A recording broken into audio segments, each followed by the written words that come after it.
Good evening, everybody.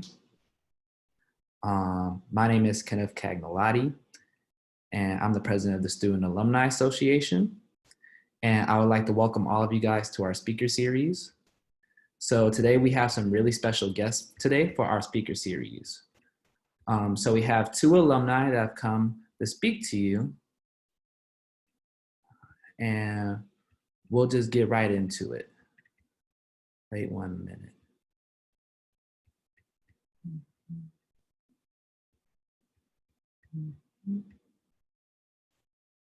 Ooh. Okay.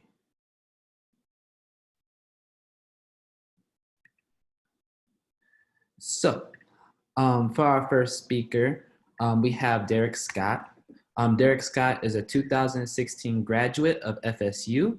He participated in the CARE program in 2012, and he was involved in his fraternity Alpha Phi Alpha and was the 2015 homecoming chief. He has experience in working in companies such as General Electric and is a current consultant at Deloitte. He is also currently the vice president of the Young Alumni Council. Derek Scott. And we also have Nathan Molina. Did I say that last name right, Nathan? Yep. Nathan Molina is a spring 17 graduate of Florida State University. He is a current law student at the University of Chicago and served as the FSU student body president from 2016 to 2017. He lives in Miami, Florida, and is the third from his immediate family to graduate from FSU. Say hey to the people, Nathan. Hello. Thanks for the introduction, Kenneth. No problem, no problem.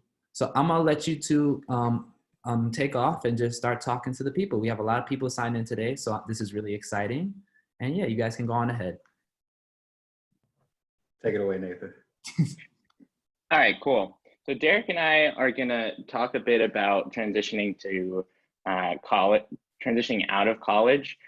Before we do that, wanna hit on two basic things. One is, do I think it's strange that I'm dressed in business professional in my bedroom? Yes. But of course, we are all adjusting to the times. And if we think about what the point is of dressing business professional anywhere, just follow that line of reasoning and see where it leads you. You may come to the same places in your bedroom. Second thing is, I see we are suffering a bit from the anonymity of using the internet. As much as you can follow us on our video, the better this will go and the more substantive conversation we can have. So transitioning from college into the quote unquote real world, when I was doing it, it took me a second to realize what that was, because when I was in college, I was doing quite a bit in terms of professional activities, and I thought that was real world. And so I would go home and my family would say, well, wait until you get to the real world. And I thought to myself, well, I'm here. You know, I have my however many hours of classes a day. I do my studying. I have my organizational activities. I'm having important meetings with people. And so what's the difference from the real world? Well, when I got there, I understood. The transition is difficult for a lot of us, if not everyone. And Derek, if you want to jump in at any point, please feel free. But what happens is you graduate, you go to your respective homes, whether it's in Tallahassee or elsewhere, and you get into your routine, whether you have a job immediately, whether you're applying to grad school and you have some things to figure out first, or whether you're just doing nothing. You get into your routine, and a couple weeks, couple days, couple months in, you think, now what? You realize that this is going to be the rest of your life. There's no there's no point where it's like, I just got to finish these 4 years and then I'll graduate. No. It's, I just got to finish the next 80, 90 years. That's what's in front of you. And as soon as you graduate, you're facing that void, and you have endless options. So you're sitting there, you're thinking, now what?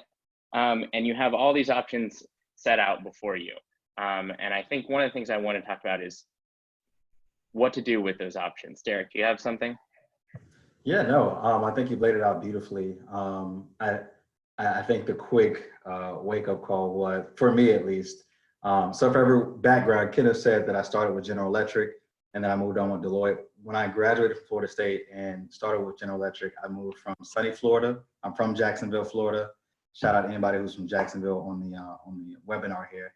And I moved up to New York in the winter for my first winter ever.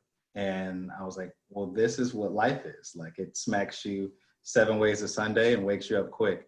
And so, like, how do you now adjust to, you know, being the big fish in your circle, or getting accustomed to, hey, class 3 times a week, and then going to, no, I have a 9 to 5, 8 to 5, whatever your hours are, every day, Monday through Friday, maybe, and still have to balance personal life, et cetera, et cetera. This is for the majority of life. So how do you balance that, but not just become a work robot, but also still make sure that you're acclimating to all the things that need to be nourished personally as well? So Nathan, go ahead. Yeah. Yeah. So on the point of balancing all these things, there's going to be a point a few months from now, for the seniors and for those of you who get there once you graduate, where you realize that you have extra time in the day, and you can either spend that working, as Derek mentioned, or you could do something else. And so you could choose to learn Spanish, learn French, learn Mandarin. You could choose to read the classic novels, and after a month of reading those, you may figure out you want to do something else. You could learn how to paint. You have every option there before you. And at some point, the realization I hope we'll make is, I have this wealth of options. What is it that I truly want to do? And this is where some of the self-reflection that you're doing now, and that I hope you do as the weeks continue, becomes really important. Because the decision as to how you want to spend your time and what sort of life you want to live will depend on the desires, the experiences you had when you felt you were at your best. What are the values, and how do you want to materialize those values in your everyday life? So you could create the exact life you want to live. You could say, what I want to do is have every day, I wake up at 5 a.m., I work out, I eat a good breakfast, I do work, whatever that may be, for 4 hours, I eat a good lunch, I do another 4 hours of work, I learn French for an hour, I have dinner, and then I go to sleep, rinse, repeat. And after a year, you may have this really good lifestyle, and then think, now what again? But part of this is also realizing, like, what is the long-term vision? So it may be about a good process, a good daily habit, but also what sort of habits do you want to create to get you to where you want to be? Whether that's a substantive achievement that you want to accomplish, or whether that's a job you want to get, or a degree you want to get, those habits will also propel you to that next step.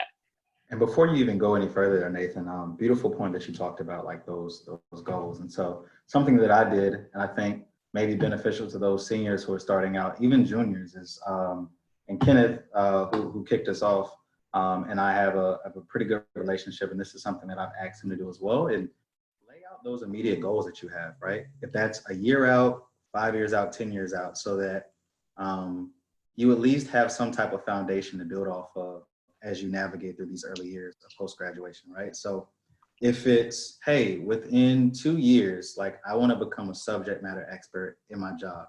If it's within 1 year, I want to get locally involved and become a community organizer. Here are my overall goals, and then here are the small activities that I'm going to accomplish underneath in order to get there. I think if you work aimlessly, right, and I mentioned the thing of work robot, and you can probably sense that I never want to become one. If you work aimlessly and you come in and you're just trying to think that you can tackle it all at work, and that you'll still have enough time to maybe do all those other personal things that you haven't written down, you're sadly mistaken. If you fail to plan, then you plan to fail, right? And so you really want to make sure that you're laying out exactly what you want to do after graduation. The same way you did in undergrad, right? When you started, you probably like, all right, I want to do these classes this semester. Like, you laid out your coursework, but then you also said, okay, I want to join I don't know, SGA. I want to join Tri Delta, whatever the case may be. And here are the organizations that I want. I mean, here are the, let's say, titles that I want to get while I'm in here, or here's the impact I want to draw. The same thing, you lift and shift that to Post-Grad.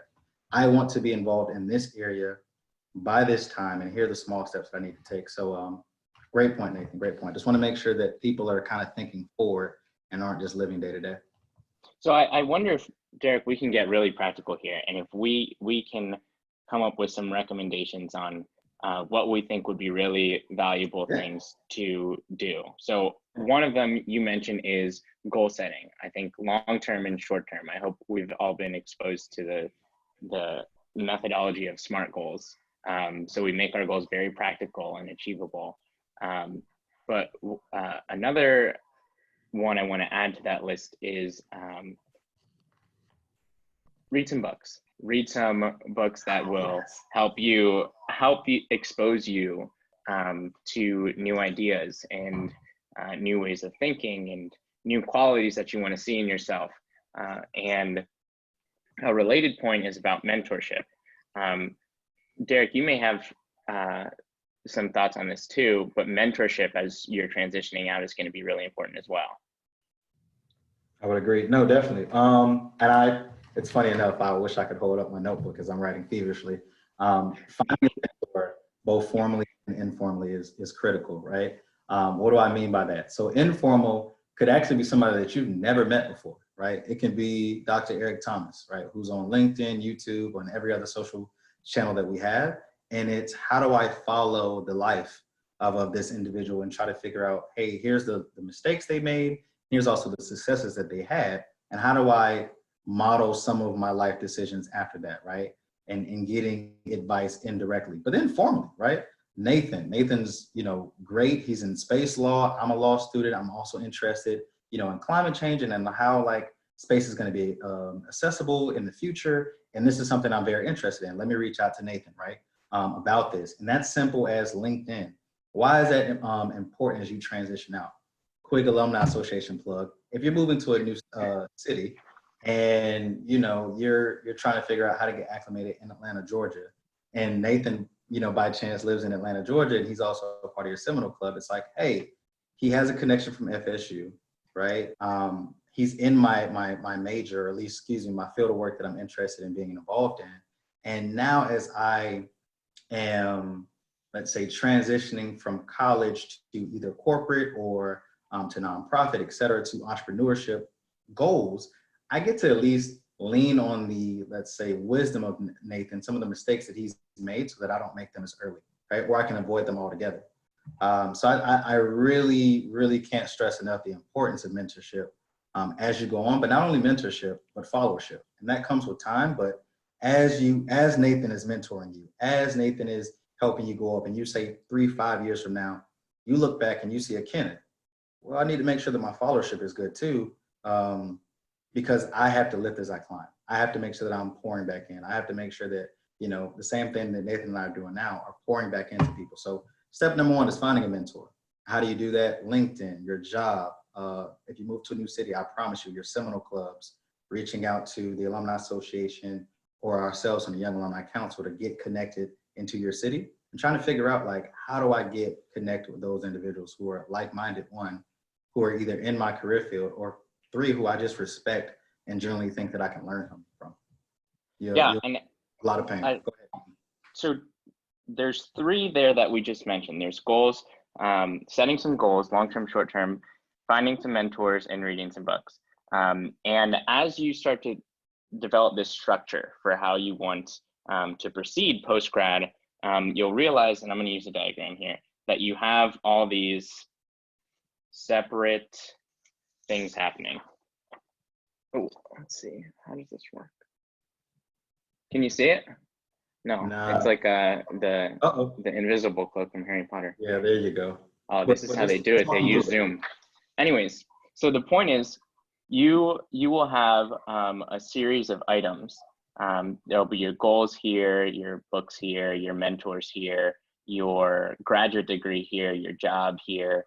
But instead of having them as all disconnected pieces, what the hope is that you'll have one line that you can connect them all to, aka a thread, a narrative that connects them all. What is the long-term vision that is justifying all of these separate things that you're doing for yourself? Your long-term vision may be, and I'm seeing this question we have about law and social justice, your question may be, your personal vision may be about working in justice reform or fighting for civil rights. And if that's the case, then you start to question how all of those mentors' goals and books are getting you to that end. And you'll see that that path becomes very powerful, that every day you can do something new, and work starts to become less like work and more like an exciting step towards your end goal. And the fulfillment comes very quickly. And so on this point of fulfillment, I also want to transition a little bit into our conversation, Derek, about staying engaged with the university. For me, that has been a huge point of fulfillment. I loved my 4 years at FSU, and I was very happy to be able to transition as a graduate into a new relationship with the university. A good number of, go ahead. Actually, we have one question I want to make sure, because we spoke about books, and as before we transition, Ashley Gonzalez said, do you have any book suggestions, specifically when it comes to law, social justice, international political systems, et cetera? Like, do you have any book recommendations that you can drop for the people? Yeah.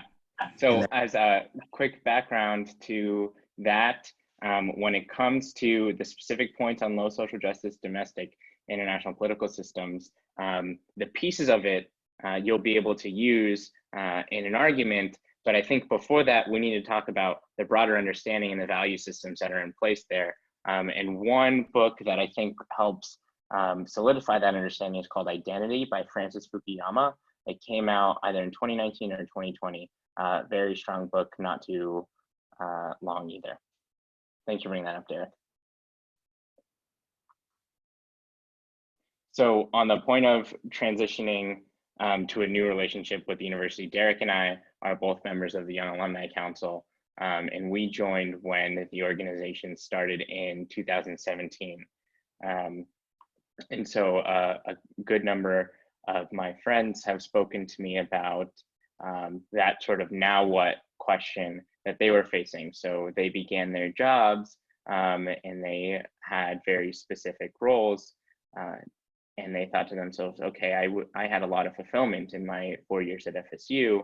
Where's that same fulfillment now? Am I getting that solely from my job, or am I going to get that elsewhere?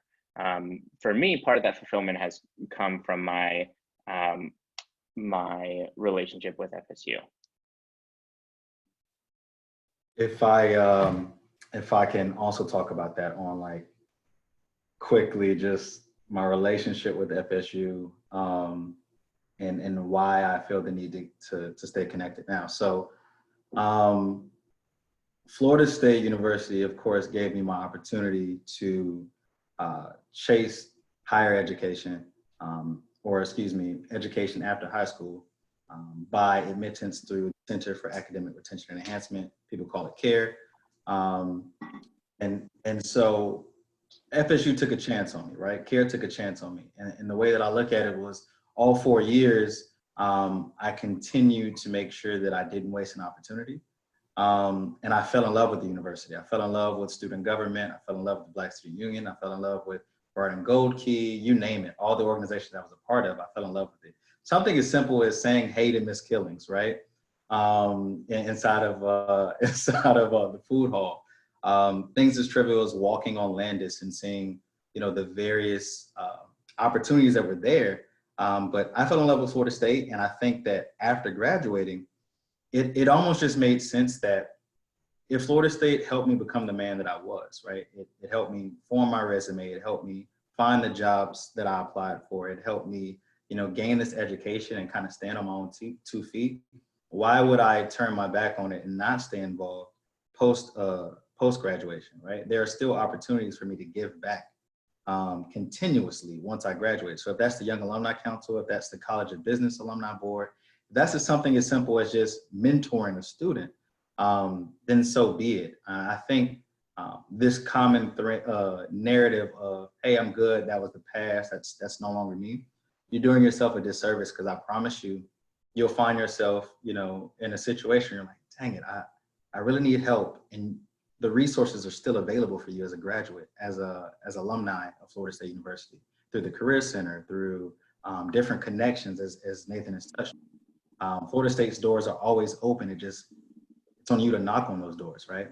Once you leave the campus, you're forever a part of that Seminole family, and you have to make sure that you're coming back to visit every now and again, whether that's physically coming to Tallahassee or just picking up the phone and connecting with people of the past. Sometimes we, as undergrads, I would see alumni come in, and I would think to myself, okay, I thought they graduated. Like, what are they still doing here? I had that feeling like I was at home in Miami, and thinking to myself, they can't let it go. Say that again, Derek? They can't let it go. Why do they keep coming back? Seriously, I was like, if I join the Miami Seminole Club, am I going to be that person? Am I going to be that person who people think, okay, they can't let FSU go? That's the only reason why he's coming back to this. And I thought to myself, I'd probably get a lot of fulfillment by joining the Miami Seminole Club and helping out. Is this stigma that I have, one, real, and is it, two, enough to stop me from joining this thing that may give me a lot of fulfillment? The answer to the first one was, it's as real as I make it. And if I choose for that stigma to not be a legitimate thing, then that's it, it's gone. I take pride in my relationship with FSU as a young alumni. And I just think any opportunity we can to stay connected will bring that fulfillment to us, and it'll make our alumni community so much more vibrant and stronger. Agreed. I'm going to say one more thing, and then I'm actually going to, there are a lot of people asking questions. I want to make sure that before Kenneth goes on and asks us, us specific questions, we also get a chance to address them. But one thing that I thought about, similar to your train of thought of why are they here, why they keep coming back, and they can't let the glory days go. If everyone had that train of thought, right? How strong would our alumni base be? Like there would be no connections. There would be no, advancement in, let's say, our public rankings as an institution, donors giving back to the universities with time, talent, and treasure. And so as I look at it, it's like, no, I miss Florida State. I'm not gonna lie. Like once you graduate, you miss spring break. That's no longer a thing. You miss, right, having the opportunity to play in intramurals maybe and beat up on that fraternity that was talking a lot of noise during the year. But it more so transforms into, I owe the university a lot, and I think it's fun. Like it's fun reconnecting with people. If I'm in New York and I don't really know anyone, I'm in upstate New York, right, which is 3 hours north of New York City. I no longer live there, but speaking from the past, if I'm in upstate New York and I don't know many Seminoles there, but I travel to New York City and I get involved in that New York City Seminole Club, it's because I'm missing a piece of home. I'm missing a piece of like what made me who I am, Florida State. So maybe I'm not becoming the president, but I'm going to those events not to just watch football games because maybe we're winning and maybe in past years we're not winning, but I'm missing that connection with people who I know are bright, who are, honest, who are great people, and kind of reminds me of the times that I spent in Kellum and Sally, and I'm naming dorms that are no longer existing, but in those dorms and having those good times. But we have a lot of questions. Kenneth, Whitney, I don't know if you wanted us to address these right now or if you wanted to transition. Derek, I have one question for you before we get into their questions, and it's about I see you, Megan. whether you have any comments on transitioning to what may have been considered normal life to life in a coronavirus world. Oh yeah, man. So the advice on like, and make sure I'm getting your question right. Are you saying the path that I took that was normal versus the path that maybe some of our seniors are going to take now? Or is it the advice that I would give seniors on staying maybe connected? That one. So what can someone who wants to have some sense of normalcy, who wants to still accomplish their goals, who wants to live the life as they were living before, how Yeah, can they do that? Keeping in mind that we have a global pandemic going on, yeah, and how can they feel like they're not just, yeah. not helping? I got you. No, great question. How I would think about it is, you don't necessarily have to be physically somewhere in order to make progress.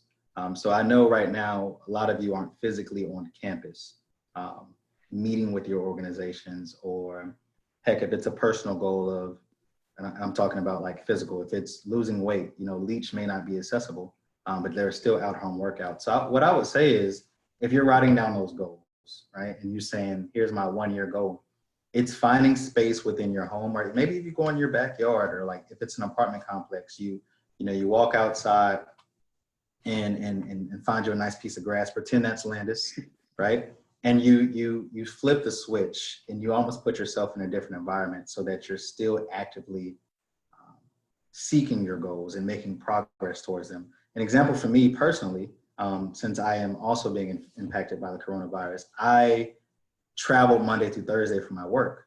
Being a consultant, I live out of a suitcase, but since the pandemic, I've been home. And so the question becomes like, how do you still engage with your clients? And also like now, how do I make sure that I'm still making sure I'm connecting and building those relationships? And so the quick answer is easy. It's Zoom, right? So like, how am I making sure I'm sending more emails? I'm over communicating now. Where a lot of times I could pass by in the hallway and see those people that build towards becoming getting a promotion. It's finding different ways, right? Whatever your goal is, to make sure that it's happening. You can't go to Leach, but there are at-home workouts. You may not necessarily be able to go in person for tutoring for your MBA classes, but there are online tutoring sessions. So there's always a way. It's just figuring out and sitting down and finding time to learn how to pivot, but then also giving yourself a break and not staying trapped in the confines of your own home, but maybe just walking outside and getting that mental break. That's kind of where I'm going. What about you, Nathan? Yeah. No, my sister and I have been skateboarding up and down the street at least once a day. Yeah. But so two things. One is about informing ourselves about the virus. I think it's really important that we do our own fact finding, and stay informed to an extent that we feel is comfortable. Don't overdo it, because you definitely can, and overstress yourself. But I also think you can underdo it. And if we rely too much on the people above us, then we may not get all the information we need to stay safe and healthy, and keep our family safe and healthy. And then on that point, keeping our family safe and healthy, I can tell you that there are 5 people who are and have been in shouting distance from me for the past 13 days. And one of them is from New York. We have our little workstation in our dining room. So I do my law school work during the day. My sister does her med school work. My brother does his coding. He is working remotely from Nashville. His girlfriend does her, she's having to refund all these people. She does her work at the table too. My parents are each small business owners, and they run it out of their rooms. We are running a small economy from our house. But we have made the structural adjustments that we need to in order to get through this pandemic appropriately. We made a dinner schedule because, man, is it stressful deciding what to do for dinner every night. And we have just really had to adjust because of this. And I think whatever adjustments you can make, if you feel something needs to be adjusted, go for it, try it. If dinner's causing you stress every day, see if you can have a conversation about it. If work is causing you stress, see how you can adjust your environment to make it better for you. Derek, did you want to get going on these questions before Kenneth jumps back in? Yeah. let's see. Let me transition here. I'm gonna try to pull them up. So the first one that I see here is what is, and forgive me if this is Zoom, so technical things here. I only see three questions populated, and the first one is what is the event or vision that the FSU Young Alumni Council has planned, I guess, to distinguish themselves from other councils. So I believe, since I mentioned you have the College of Business, you have the Black Alumni Association, all these different affinity networks, like how are we distinguishing ourselves from the other councils? So I'll actually let Nathan take a shot at it first. Yeah. We've both been, as Nathan said, a part of this since our inception, but I think we can answer both questions. So I don't know if you want to take event and I take vision, or we can tag team both, Nathan. Your choice. I'll say a broad part, and you can complement it however you want. No problem. I think the first part is to fixate the Young Alumni Council within the Alumni Association and talk about the broad goal of the Alumni Association to advance the university's greatness together. And it's to create a vibrant and strong alumni community so that we can best support Florida State University. What does that vibrant community of alumni look like? It looks like people like Derek and I being friends, people like other law students around the country, myself knowing them, them knowing me. It's about building friendships and bonds between alumni so we can discuss FSU together, have that bond, and serve FSU together. And I think the specific part that makes the Young Alumni Council distinct is the fact that we are focusing our efforts of engagement, of building bonds between alumni on this age group that's 35 and under, on the fastest growing part of our alumni population. I think we have 6,000 new young alumni every year. And so that's the distinct part of Young Alumni. Beautiful. And I think the second part of that is, as we look at, answer the question, sorry, I'm looking at the chat. As we look at the Young Alumni Council as well, the event that distinguishes us, right? So the Young Alumni Council hosted our inaugural Young Alumni Weekend last year in Atlanta, Georgia. It was the first time we had ever done it, where we brought all young alumni, right, open invitation. And of course, you had to pay some type of fees for the events, but all young alumni across the country to participate in events that were specifically catered towards young alumni. So we had a panel discussion with award-winning seminal graduates. We had the opportunity to go to a baseball game. We did some axe throwing, great brunches and things of that nature. We're actually hosting round 2, fingers crossed, later on this year in October. I won't steal the thunder from the Alumni Association. If football season is back on, hopefully this pandemic is gone, you're gonna see that hopefully in Tallahassee this year. So what that Young Alumni Weekend looks like is, no matter who you are, if you've graduated within the last 10 years, coming back to the university and being surrounded with not only alumni, but also maybe some of your young mentees, maybe some of your old professors, and getting connected to form those bonds once more, because you may be in isolated cities. So that's an event that we have. And Nathan, I won't even spend more time. I think you hit the vision on the head. We're focusing on for graduated 10 years are out, and we're making sure that we're catering to their needs. I'm gonna go on to the next question here. Derek, I think there was a question that may have disappeared from your screen, but I think the question from Diamond is really important. Diamond Boston, and for me, this will answer Brendan's question as well. Did you experience post-grad depression? If so, how did you deal with it? Okay, so first response is yes, I experienced post-grad depression. And on top of that, I don't know anyone who didn't. I don't know a single FSU graduate who did not have trouble adjusting and have this question of how strong is my mental health right now, and that now what question that I mentioned earlier, that was the light version. The heavy version is, who am I? what am I doing with my life?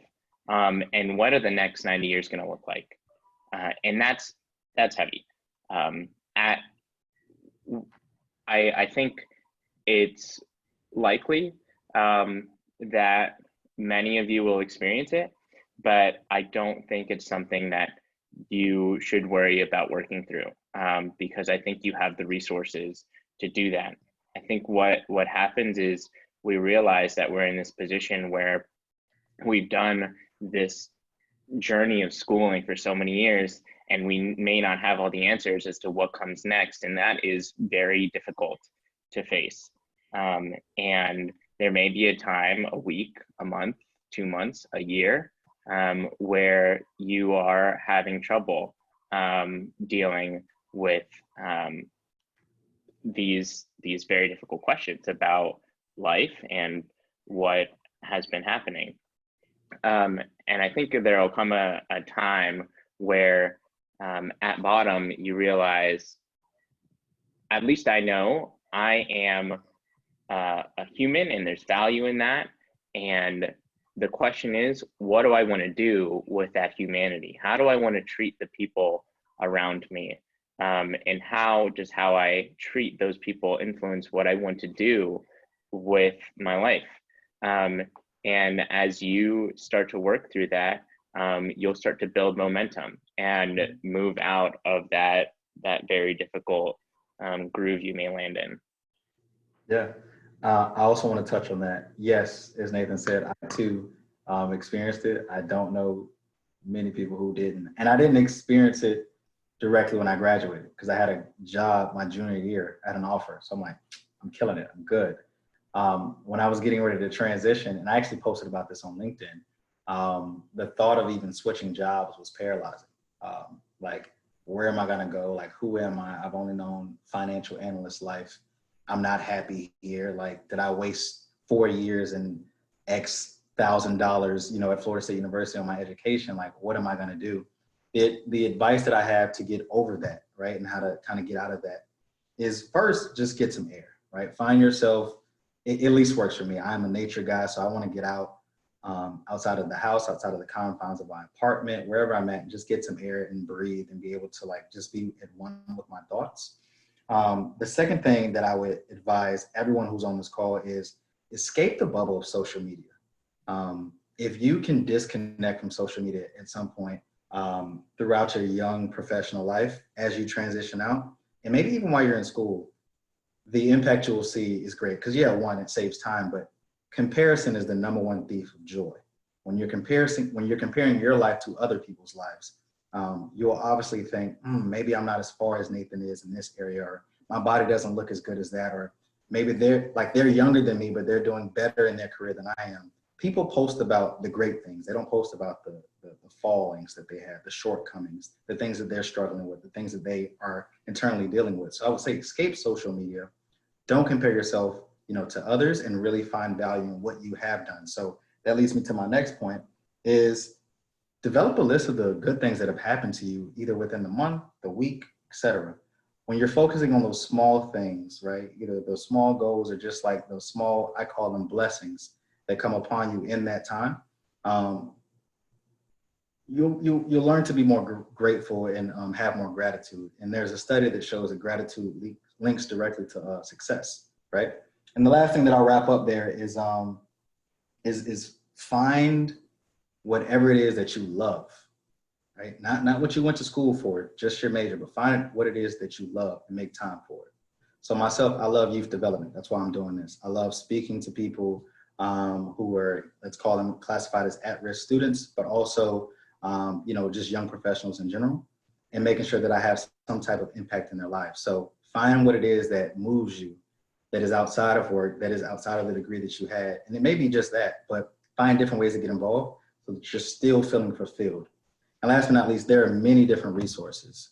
If you're feeling depression in any form at FSU currently, and I think Megan, myself, Nathan, we can send out some links afterwards. If you're dealing with depression, for you to talk to somebody, whether it be a friend, a professional, a counselor, et cetera. I think it's really important, but we all go through it. And there are steps that you need to take. Nathan shared some, I've shared some, but we all go through it and understand this point in your life is only temporary, right? This is one small microcosm of, let's say, a couple months to a year where you're feeling down, but it's only up from here, right? Yeah. And as we start to gain that momentum, we will, so just staying active, both physically and mentally, helps a lot. And if we can just work, that'll help. If we have a job, and if we don't have a job, have an internship, that'll keep our person active, and that'll help a lot. And I want to transition a bit into Daviana's question about internships. So I made the mistake of not having internships during my collegiate summers.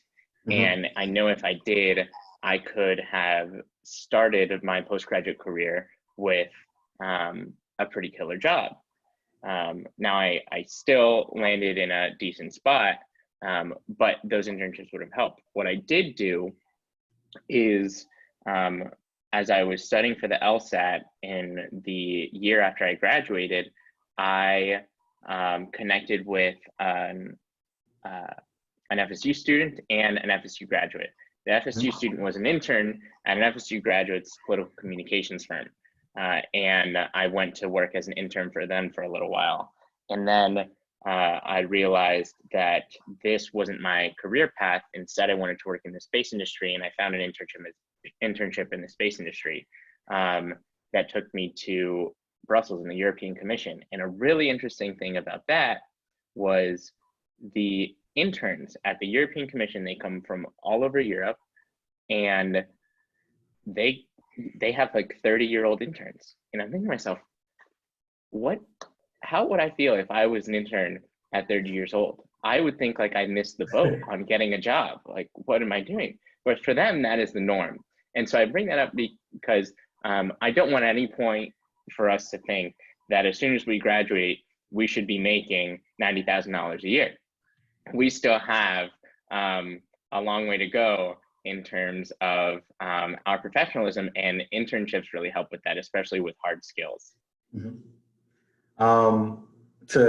offer the opposite end of the spectrum, I actually had somebody, can we see? This is Landis Hall behind me. I've actually traveled back to Tallahassee. I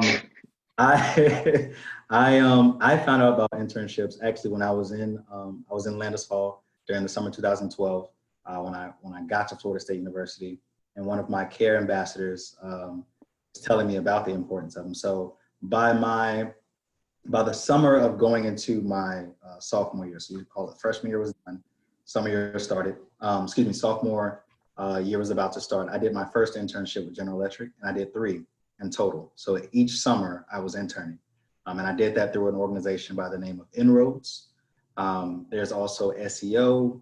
There's a lot of different organizations that focus on partnering, let's say, young professionals with internships, whether that be in business and engineering, et cetera. The umbrella is the organization, and then the different functions are underneath. How did that help me as I transitioned to corporate world or professional world, et cetera? One, it helped me understand what I did like and what I didn't like, right? I did an internship. The first one, I was like, okay, I don't want to do collections. Like, I like finance, but it's broad. So what exactly do I want to do? Not collections.